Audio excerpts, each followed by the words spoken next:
অন্য সময় ঠান্ডা পড়া রোদ থাকে, রোদের চোটে শরীরটা জ্বলা যায়, আর আজকে গরমই হইতেছে না। আরে তাড়াতাড়ি গরম হ, অফিসে যাইতে হইব। তোর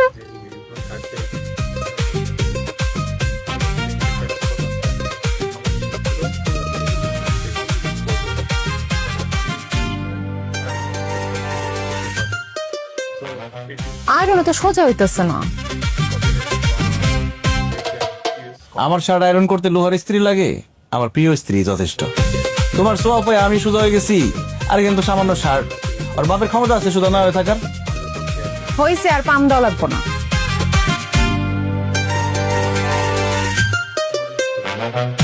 তুমি কি গাড়ি চাক্কা যে পাম দিমু?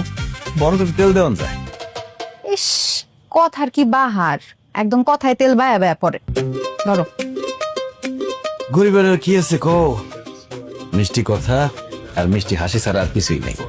তুমি মন খারাপ করো না, আগামী মাসে বেতন পাইলে তোমার একটা নতুন আয়রন মেশিন কিনে দেব। এই নষ্ট আয়রন মেশিন দিয়ে তোমার আর ইস্ত্রি করতে হবে না। শুধু শুধু টাকা নষ্ট। তোমার আমি কইছি আমার নতুন আয়রন লাগবো, অন্যদিন তো এটাতেই কাজ হয়ে যায়। আজকে তো রোদটা উঠলো না। জায়গা মতো দেরি হয়ে গেছে। একটা সেকেন্ড দাঁড়াইতাছি।